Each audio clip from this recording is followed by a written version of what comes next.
आखिरी विदाई दे रहे हैं। उनके साथ साथ उनकी अहलिया और बाकी जो लोग हैं उनको भी विदाई दी जा रही है। आपको बताएं कि लगातार ये सफर जो है ये जारी है। हर आंख आज नम है। मुकम्मल फौजी एजाज के साथ उनकी आखिरी रस्मात की अदायगी की जाएगी। बरार स्क्वायर में तकरीबन 5 बजे आखिरी रस्मात अदा की जाएंगी।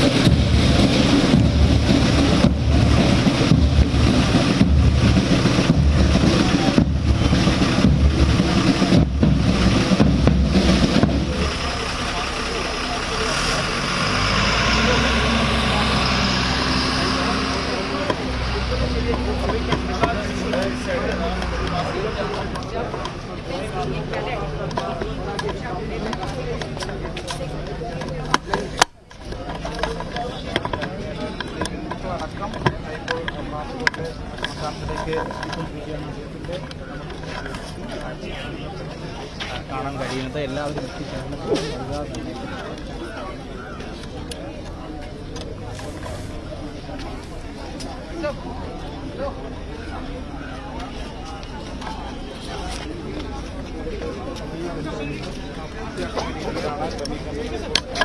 लगा दिए।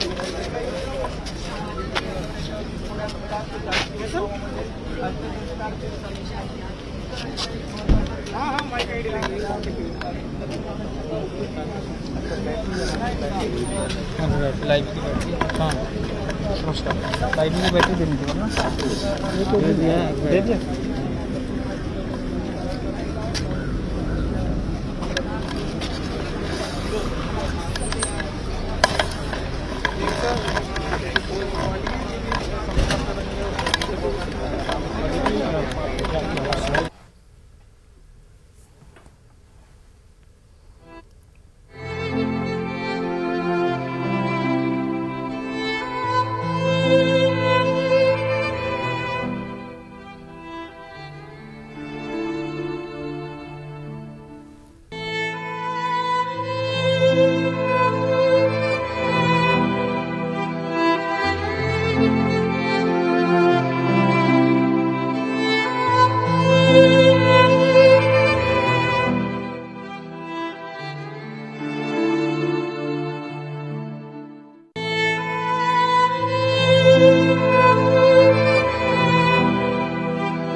तो काफिले के रास्ते में हमने देखा कि किस तरह से लोगों का जमे गफीर रहा।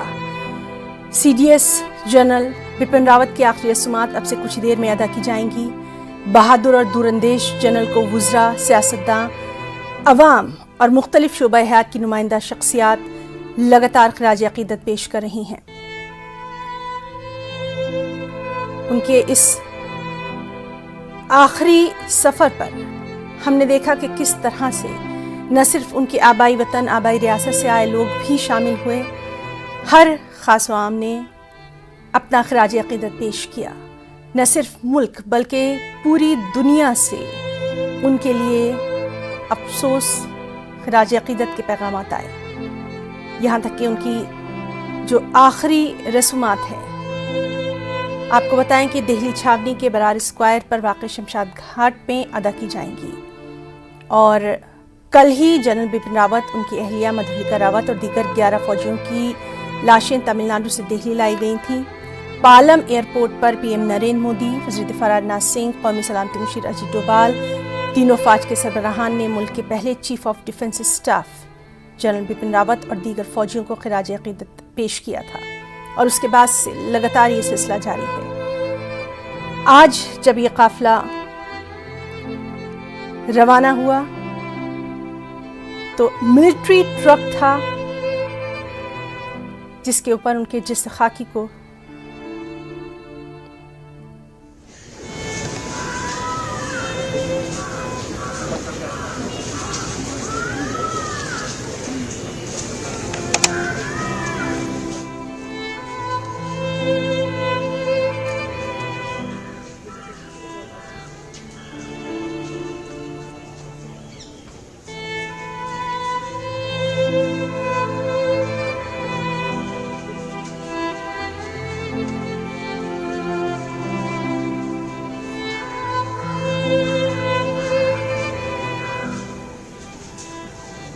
रखा गया है।